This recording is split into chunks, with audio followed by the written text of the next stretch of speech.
Former Bunderberg Surgeon Jayant Patel has taken the stand for a second day to defend himself against a charge of manslaughter. Lexi Hamilton-Smith has been listening to his evidence, and Lexi, Dr. Patel admitted that he didn't even know he'd signed up as Director of Surgery until he turned up for work.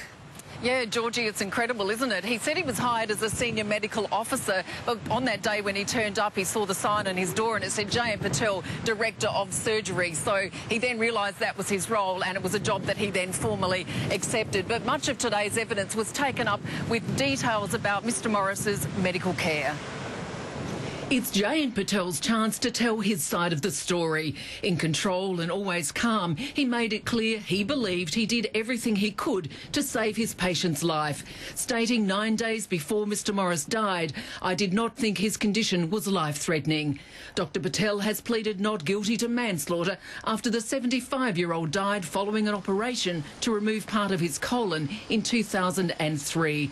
Mr Morris's wife and daughter once again in court to hear why and how he died from the specialist accused of killing him. Answering questions from Defence Barrister Ken Fleming, Mr Patel said his patient felt well at times on days he had no fever, that he later complained of abdominal pain requiring morphine and antibiotics. The day before he died, Mr Patel admitting the medical picture was getting a little confusing. Mr Morris died 3 weeks after the initial operation. The death certificate listing autoimmune cirrhosis and fluid overload. Dr Patel rejected that, saying his patient died of respiratory failure due to aspiration, a procedure performed by another doctor. Dr Patel was not even in the room.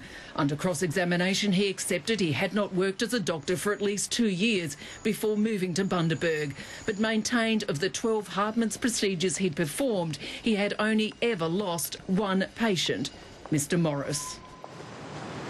Now, Dr Patel was cross-examined for the rest of the afternoon. The crux of the evidence there about whether he had misdiagnosed his patient.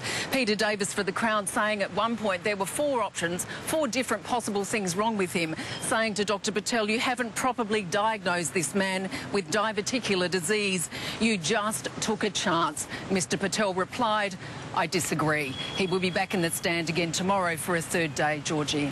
Thank you, Lexi Hamilton-Smith at the Supreme Court.